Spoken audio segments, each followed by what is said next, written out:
I'm naturally, as I said, really positive, and I've tried to drive my children sometimes a little bit too hard, and they just turn around and go the other way.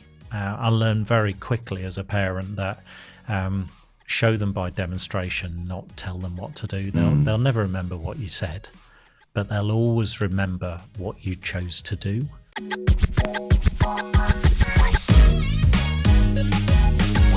Hello, everybody, and welcome back to the Property Funder podcast.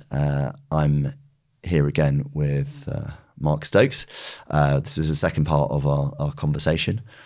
Mark, you've got a lot going on, and where do you get the inspiration from? Where do you get the drive from? Yeah, look, that's a great question. I'm going to take you back to something that's incredibly personal to me.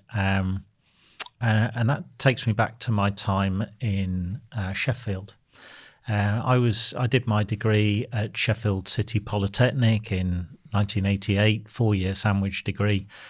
And in 1989, I went to a football match, which was an FA Cup semi-final. And that event was at Hillsborough. And the events that unfurled on that fateful day, 97 people did not leave that stadium. To be honest, it's still very difficult for me to come to terms with what happened that day. It's something I just put into Memory Plus, really, and there was no support around at the time. But when you see a child as young as 10 or 11 take their last breath, it sears something on your soul, to be honest, and I'll carry the images of that day till the day I die. But what it did for me, I think I mentioned in the first podcast that we did, I'm naturally a very positive person, and I had to turn that into something where I could do good, try and take the positives out of a day like that. I mean, it's just almost impossible. But I felt I had to live a life to its full, if for no other reason than to honour the people who could no longer live their lives. And a lot of people suffered a whole lot more than I did. I think everybody left that stadium with a scar that they'll take through for the rest of their lives. But I wanted to live a life of no regrets, a life of absolute passion. And I would take everything from that moment on to its extreme. And this is where that drive, zest for life and hunger comes from. So I'll give you some examples. I wanted to do a skydive. So rather than do a tandem jump, I did an accelerated freefall course, and I became a skydiver in my 20s. My passion was skydiving out of helicopters. And it would just be something, I've got a great picture of me coming out the back of a Soviet freight helicopter across the Mediterranean, but really driving that. And my career in ultramarathon running started from that. Rather than do a 5K run, I decided to do a marathon. I then decided to do a triathlon, and not just an ordinary triathlon. I did Ironman Switzerland, which was a little bit lumpy on the bike section, to say the least, across the Alps. But it's that relentless pushing myself to see what I'm capable of, if you like, trying to understand how deep my reserve tank was, how fulfilled can my life become. And the thing with I learned something about myself at each and every stage of the journey. When I did the Ironman, I started off with a half Ironman. And for those of you who don't know what an Ironman is, it's a 2.4 mile open water swim. It's a 112 mile bike ride, and then hop off the bike and do a marathon. So I did a half Ironman in the UK, and then 4 weeks later, I did Ironman Switzerland. So I did the half Ironman in 6.5 hours. There was nothing left, fell over the finishing line.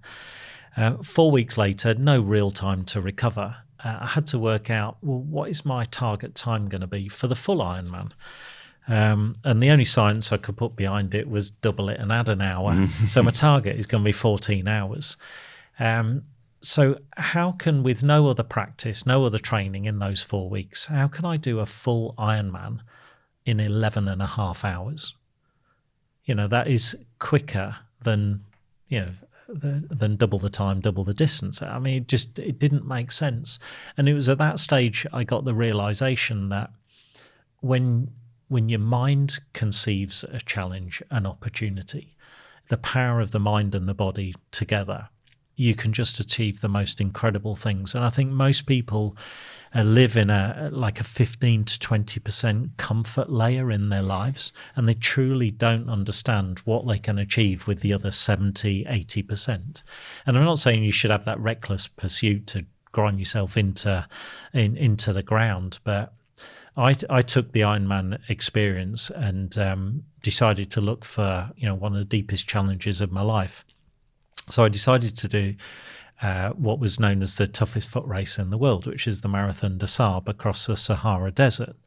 So to give you an idea, this is about a 275 kilometre race over 5 days or 5 stages.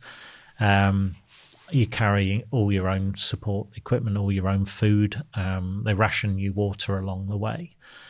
And that was when my ultramarathon running started. I didn't really care for the bike, I didn't really care for the swimming, but stick on a pair of muddy trainers and get out there into nature and run for 5, 10, 15 hours on training runs.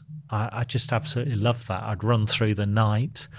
I've seen everything from newborn baby foals being born in front of me at 2 o'clock in the morning through to running through sleet and blizzards. And you find something that enriches your soul at every stage and every step. And that's how I think I've overcome some of my demons of the past, to become relentless in just giving life everything you've got, enjoying it. I try and encourage my kids to do that.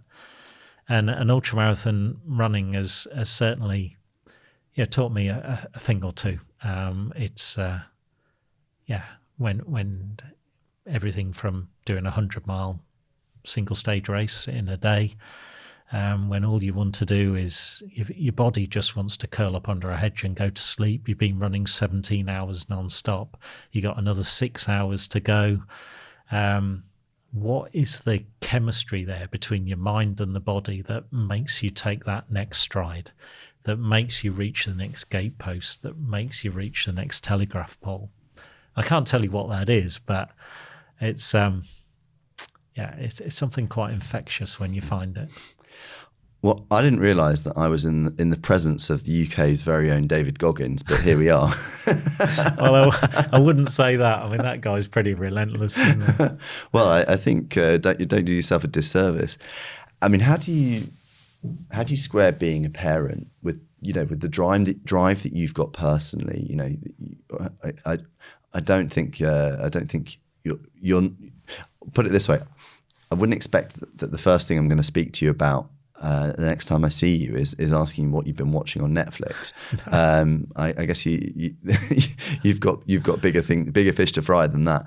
But how do you reconcile being a parent, being so driven yourself, and then seeing that in your own children, and also because ultimately it's very, a lot of the time you either have that natural drive or you don't. And if you try and force that drive into your children, at least in my own experience, it can be quite damaging to the relationship with your children or even with your spouse, for example. Yeah. How do you reconcile that? How do you apply the techniques that you've made so successful as a business person to being a parent? Yeah, it's a great point. And if there was a fantastic book about parenting, I never read it, and I've made as many mistakes as anybody. I'm naturally, as I said, really positive, and I've tried to drive my children sometimes a little bit too hard, and they just turn around and go the other way. I learned very quickly as a parent that show them by demonstration, not tell them what to do. They'll never remember what you said, but they'll always remember what you chose to do, and the manner which you chose to do it. But I've always wanted my kids to have a loving childhood. I want them to find a passion in something. My mum, bless her, she's got stage 4 dementia at the moment, which is, incredibly sad thing for anybody to witness a family member to go through. But my mum always said to me as a youngster, she said, whatever you do in life, have a passion in something. Doesn't matter what it is, but find a passion in something. And that's what I've always tried to instill in my kids. Find that absolute passion. Now, you could have a passion that lasts for 5 years, you could have a passion that lasts for 50 years, but just find a passion in something. Immerse your very soul in it, enjoy it. And that's all I've ever asked my children to seek. Seek that passion. My eldest son, he's in Abu Dhabi and Dubai. He's an academy coach for one of the top Premiership teams out there, and he's just followed his dream. He just loves sports, loves football. And hopefully the other kids, as they come into adult life, they'll follow that path as well. But I haven't always had that balance right. My wife, she's a very caring woman, but she also is very driven as well and very stubborn. So ultramarathon running was a great opportunity for her as well. So to get you out of the house. We've both done 60, 70-mile runs together. Yeah, wow. Yeah. I think she just wanted me to see me in pain, to be honest. But that's all I can put it down to. But that's it's great when you find a connection. We had to revisit. I wouldn't say revisit the marriage. That sounds a bit dramatic, but I'm working 60, 70, 80 hours a week in corporate life, and then I give up the day job, and I'm now an entrepreneur based at home, backing talent. I'm on the phone, and Sharon's got her friends around. I'm saying, "Can you keep noise down? I'm just on the phone." Just the whole work life balance and dynamic changed, and we had to change.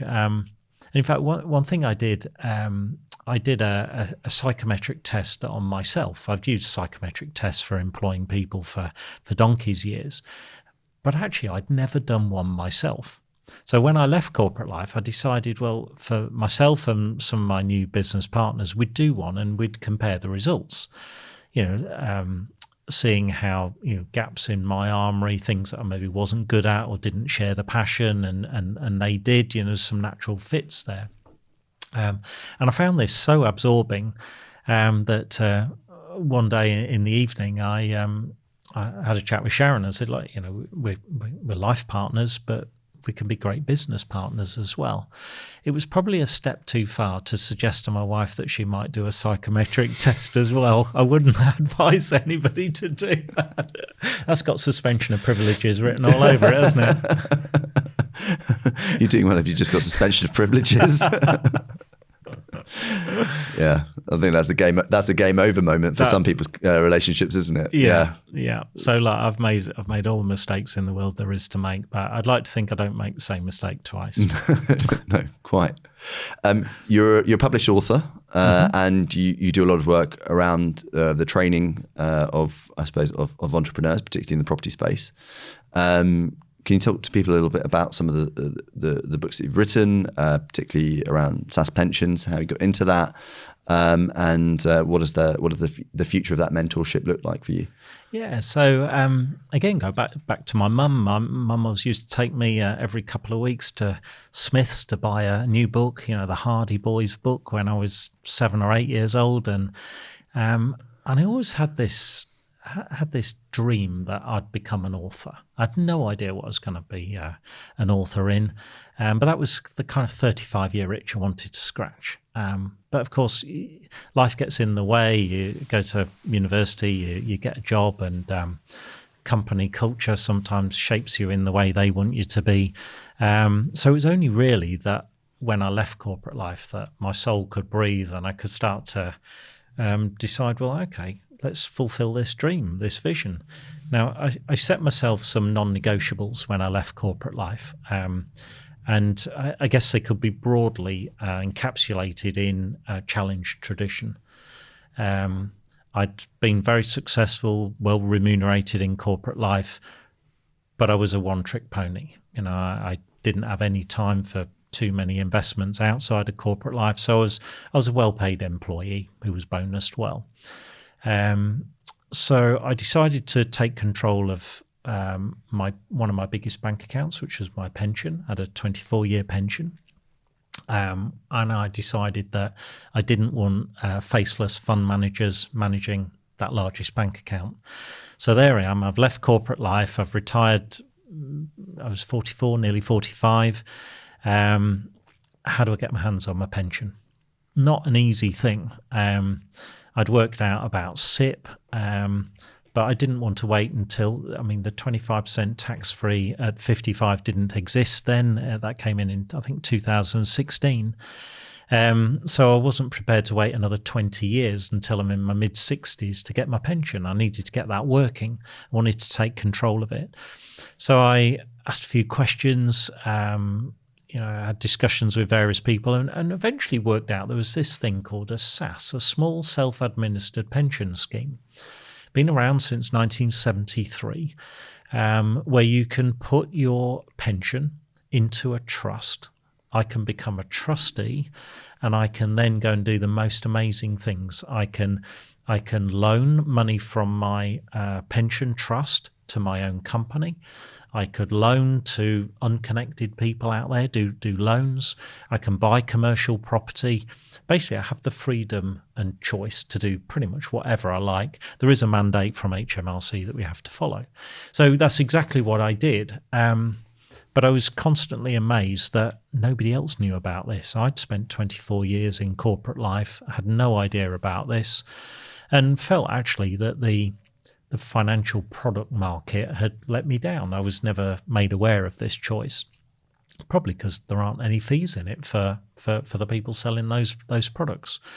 So I decided to write a book on it, and that was my first book.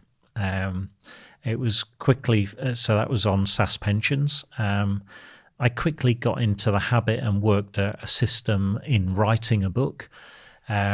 And did a second book, which was on commercial to residential conversions, because we'd just done... Obviously, you were doing that as your day job as well, yeah? So those two knitted together quite well. That gave us some lending capacity to either acquire commercial property in our pension, to make loans, do loan backs. I can use loans to support other people, loan into other people's businesses. And subsequently, I've written 2 other books on SASS. There's a suite of 3 there. A recent book I've released is showcasing not my commercial conversions, but some of my mentees' great endeavours. I got 19 people I know, like and trust and have supported in the past, and asked them to write a chapter each. So it gives them, it's that paying forward, gives them the opportunity to create some profile. And they can now go home with a book and hand that book to their kids. And they are a celebrated chapter author now of a #1 best-selling book. And that's a wonderful feeling to spread the love. This episode is brought to you by J3 Advisory. J3 understands the unique insurance challenges that lenders face and are committed to providing solutions that offer peace of mind and financial security. Their expert advice helps you make better, faster decisions about your insurance program. Interested in a CPD session to update your teams on the current insurance landscape, or need precise and practical insurance advice for life schemes? Get in touch with J3 Advisory. Learn more at j3advisory.co.uk. J3 Advisory is authorised and regulated by the Financial Conduct Authority. Can you say a little bit more about the mentorship that you're involved in and you don't have to talk about the mentees per se, but and are you opening yourself up to new mentees as well? Yeah. What does that look like? Yeah, so I mentor people in the world of property and business. and that could be all walks of life, is helping people to grow. Everybody's got their own journey. Everybody's got their own goals. Sometimes it's lack of accountability. Sometimes it's lack of clarity in goals, the long-term goals, the short-term goals. So I mentor just a select few people each year to achieve great things and outperform, and help them move their direction, move their needle in the right direction. And do you know, Michael, it's one of the most inspirational sessions that I have every week, is sitting down and on the calls with mentees, getting their progress updates, helping them, remove the fog, gain clarity of the direction. And I absolutely love it. So whether it's in property or business, that's what I do. And that's I think that's something the word retirement isn't even in my vocabulary. Why would I even want to stop doing that? I just enjoy being part of that journey.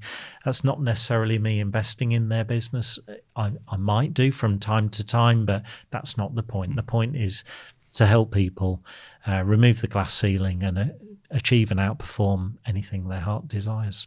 What's the most common bit of advice you end up giving your mentees? Start with the end in mind, but make a start. I think many people just suffer from procrastination, maybe through lack of confidence. Maybe they've been browbeaten in the past, maybe disrespected or undervalued in the past, and they choose not to make that mistake. But if you create those big lofty goals and make those goals as large as you possibly can, because that alters the angle of your trajectory.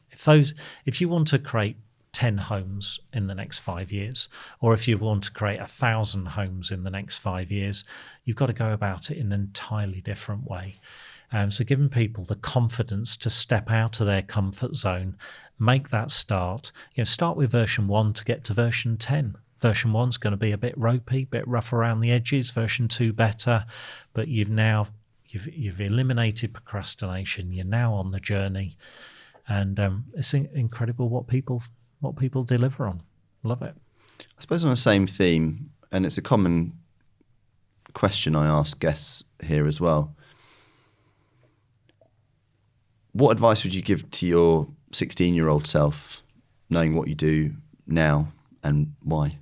Yeah, it's a great question, and my sixth book that I wrote was actually called Advice to Your Younger Self, and I didn't feel qualified to write the book myself, so I reached out to 49 other people I know, like, and trust, and asked every one of them to, given what you know now, given all of your life experiences, take yourself back to when you were mid-teenage years. What advice would you give your younger self? And for me, it would be, don't follow everybody else. Find something that you're passionate about, where it absolutely radiates and oozes out of every pore. And, create your life around your passion. I had some phenomenal experiences in corporate life. I don't regret a moment of it. But I wasn't exactly following my passion, my calling. I think each and every one of those experiences has defined the man I am today. But number one is find something you're absolutely passionate about and turn it into a business opportunity, turn it into a way to monetize, but have the confidence to make a start. Just picking up what you just said, would you have left corporate life sooner if you could turn the clock back? Yes, absolutely. I would. I mentioned in the first podcast that we did the sliding doors moments. I've had a few sliding doors moments, opportunities where, could I have taken a business public? Could I have acquired that business? Could I have acquired a portfolio of properties? There's been a number of times there, and I don't regret those decisions, but there have been certain points where I probably could have exited. I think I stayed realistically probably 5 years too long in corporate life.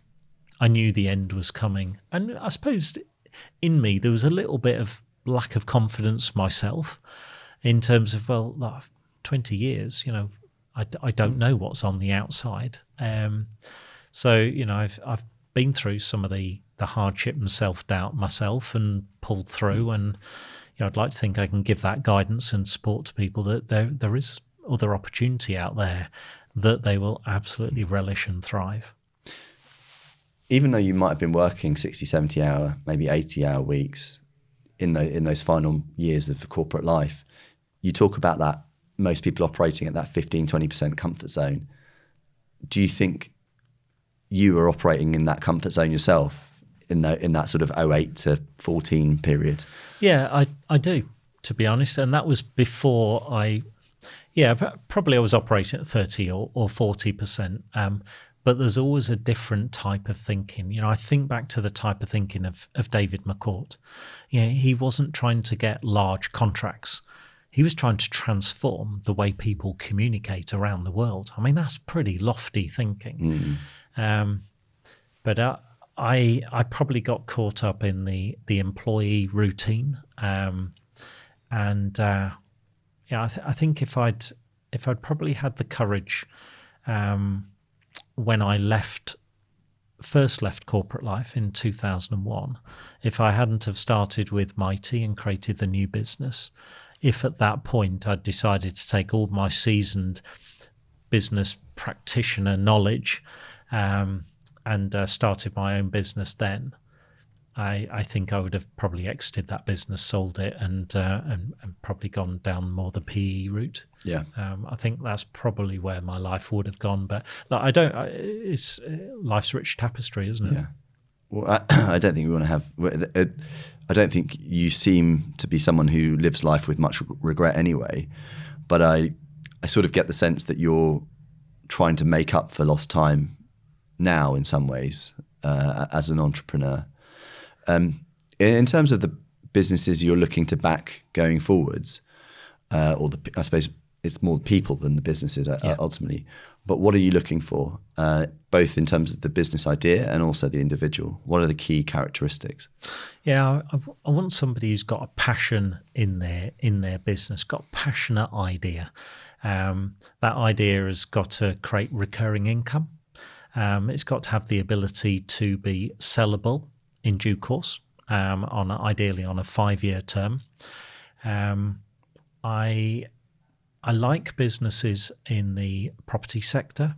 I like businesses in the investment sector, but I like businesses that are future-proofed against change as well. Relatively, some would say, boring businesses that are always going to be required. We did have a small foray, quite a successful foray into artificial intelligence and augmented reality. You know, the Oculus headsets. Of course, it was software that helped sports security. So in effect, you can kick a virtual ball if you're recovering from an ACL injury or something like that. So a company called Resil. So we were bought out from our original shareholding in Resil. That was a great business, still is a great business. But that was a bit outside of my comfort zone. You know, that's not an area that I know particularly well. So this is going to be my future will be backing businesses like lettings businesses, like block management businesses, like angel investing businesses, cost management business with the QS company, and also provision of social care. I firmly believe that in Maslow's hierarchy of needs, and that everybody should have the opportunity to be safe and secure every night, particularly youngsters and families. One of my targets is to achieve 100 million impact nights. So one impact night is one person not sleeping in a cardboard box in Poundland's doorway. And I believe we can get to 100 million impact nights under long-term contracts, long-term social care provision contracts, which will involve property. So we're working on some pretty ambitious plans to back a couple of really talented individuals there. And that will really help transform the capital stack. It'll help bring social impact investing to the table. And back to the point at Royal Free Hospital, where we were saving 30, 40 nurses' salaries every year for the next 25 years, we can create recurring taxpayer savings as well, to help alleviate street homelessness and provision of care in society. So, yeah, that's part of giving back, not as a not-for-profit. This will be a profitable business. It'll be a sustainable business, which will have wide-ranging impacts for the UK economy. I was going to say, but well, I also wondering when you're going to run for office. But before you answer that, do you think it's important that this initiative to have 100 million nights? Do you think these kind of businesses are better with some degree of profit motive? Because I look at charities like Shelter, for example, Crisis. The homelessness epidemic seems to get worse, not better. And if I was to be unkind, it's almost as if they exist to maintain the salaries of the people that work there, not necessarily the people that they're meant to cater for. Do you think that having some sort of profit motive actually creates a greater incentive to fix the problem? I do. I don't think it's a good look to be a drain on the public purse. And I think for it to be long-term sustainable, we need to use private sector business acumen to drive positive investment.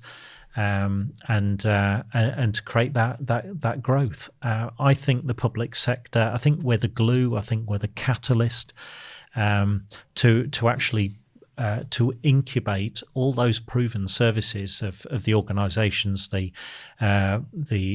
NGOs and the charities out there, to bring them together, because this is going to be a collective effort. It's not something public sector can do on its own, and they've certainly proven that over the last 20 odd years. And actually, I don't think private sector can do it on its own. So what we're looking to do is really galvanise the support, work with charitable partners. It was really eye-opening to sit down with chief execs of some of the charities. They have to tender for some of their contracts, and they're like 18-month, 2-year contracts. What we can provide them is long-term collaboration and partnerships under contract that might be 15 to 20 years. Now, that radically transforms the structure of their business. They can now plan a future growth pathway when they've got a suite of 15 to 20 year contracts that are asset-backed contracts. They're not becoming asset managers. They're based on the care provision that they're great and good at. So I think as business entrepreneurs, we have to step forward. We have to have that courage, because we are that catalytic conversion. And without that, the taxpayer won't get the savings. It will be continuing to put a band-aid on the problem, and we're more focused on those permanent long-term solutions. So I'm really up for that challenge, and that'll take me well into my 60s. But I relish that. Yeah, well, I think that for as long as we've both been around, and well before that, there's always been issues around homelessness and people not having roofs over their heads. So it does feel like something that it would be great in both of our lifetimes if we can eradicate homelessness. And I do agree with you. People from the private sector probably are best placed to do that, but I also agree with you. It makes sense that there's some sort of role for government in that as well. Going back to more bricks and mortar, we were talking about in part one that you finished your most recent development about 18 months ago. What does the future hold for the property side of your business interest? Where are you? What you just mentioned? You mentioned in the last part that you've got the block management business and the lettings business. What are you targeting property wise? And will you do some development going forwards as well? Will you get back to developing too? Yeah, I won't dismiss doing developments. I think what the last few years has shown is how quickly the economy in the world can shift under your feet during that 12 to 24 month design and build phase. So we see a lot of opportunity with completed blocks at the moment, or soon to be completed blocks. So the growth from best part of 100 units that we've got at the moment to 1,000 units by 2030, we're not going to be developing another 900 units. We may do some development, but it will be about collaborating with existing developers, giving them the timely exit. There's some challenges, there's some stress out there in the market that will create opportunity for us, opportunity to help others. So that is where I see the collaboration coming, and potentially working with larger funds that can work with us along the way and help scale. And that will be a relatively new step for me to take as well as we scale up and grow. We've done that with the QS company in terms of franchising, finding innovative and different ways to scale and deploy capital, which will create the leverage and help really challenge some of society's thornier problems. And we had one development. It was in Crawley, 53 apartments. We had to bring in a decontamination team before we brought in the strip out team. We took out 4,000 hypodermic needles out of that building. I mean, the guys there, they were wearing gloves, £250 a pair, and you wouldn't deny them those kind of gloves. And we celebrated this transformation of drugs den, shithole, into 53 beautiful one-bed apartments. And I sat looking at myself, feeling actually quite hollow. It's a great achievement and lovely before and after photos. But what have we actually done for society's problems in Crawley, in this particular case? We've kind of kicked the can down the road and left it for others to deal with. Hence the £100 million impact strategies. Look, we care about the environment, but we still go on a plane on holiday, and we can do our carbon offsetting and have parallel businesses that create value for sustainability. And that's exactly what we're doing here. We'll continue to do development. We'll continue to look at our ESG criteria. But what we'll also do is help directly nail some of the problems of care in the community. So that's a really important of being a great corporate citizen and being a business for good. Do you think the approach that you have now, which is being much more social impact, socially conscious, is that something you developed through the years, or is that something that you think you've always had intrinsically? Obviously, going back to the story around the Royal Free, how does that? How does that tie together? Or do you think it's just something that naturally increases as you get older as well? I think it does naturally increase, but I think it's also it's about the collision of people you have the privilege of working with over time. And I've had the great privilege of working with some incredible brains, people who are far more sophisticated and knowledgeable than I am in their specific areas. And I'd like to think I've left a little at every conversation and gained a little from every conversation as well. But had the intelligence to put that to work, not procrastinate. Taking snippets of information, taking ESG as an example, looking at Royal Free. How can we take the asset of Royal Free to create that resonance in the local environment, the local community, that circular economy there? So I think, well, certainly for me, I had to get the pedigree of business. And that was my 90s. The noughties enabled me to enable and I had that position of authority then where I could actually apply that. And of course, once you get a taste for that, it becomes infectious, and you attract more opportunity, and you create that draw towards you rather than have to go out to find the next opportunity, which is that incubator mindset, which I love. I guess final question for me is, what would you like your legacy to be?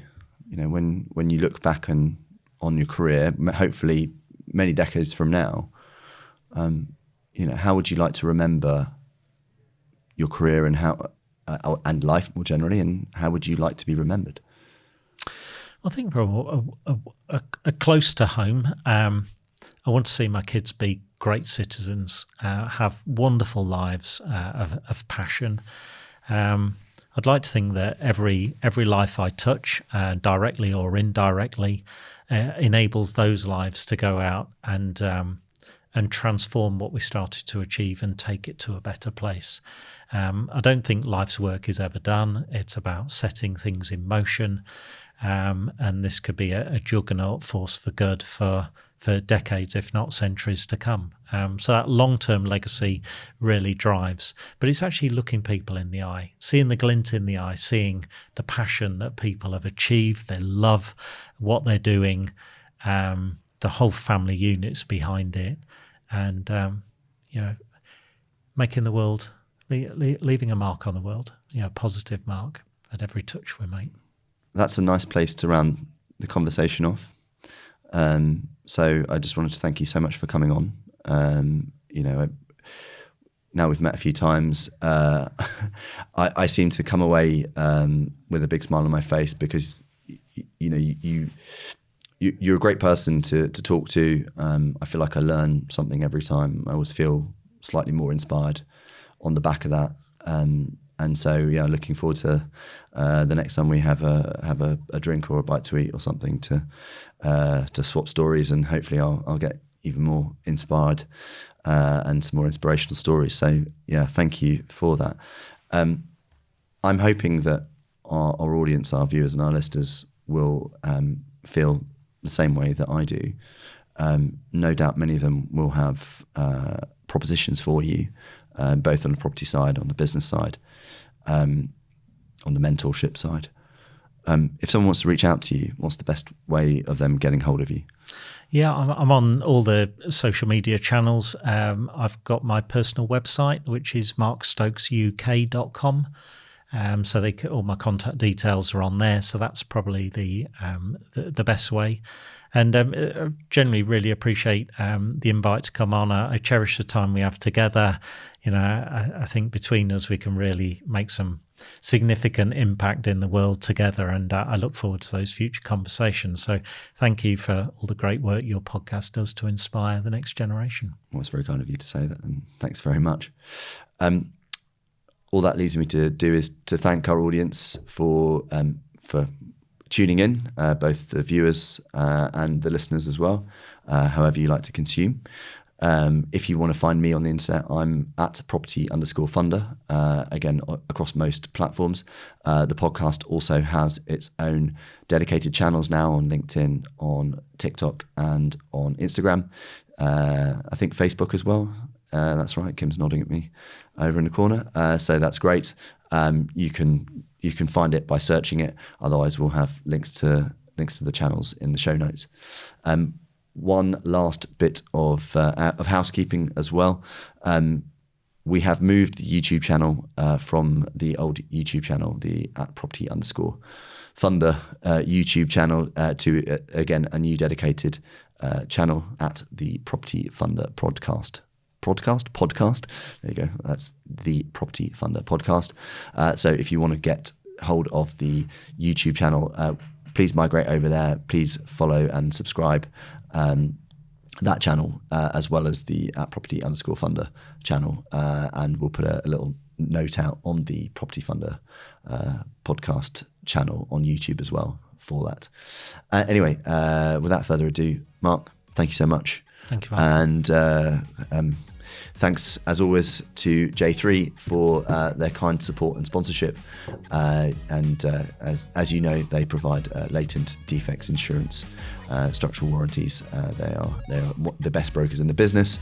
And thanks, as ever, to Avamore Capital for the ongoing support and sponsorship of the show. Thanks very much. Talk to you again soon. Bye-bye.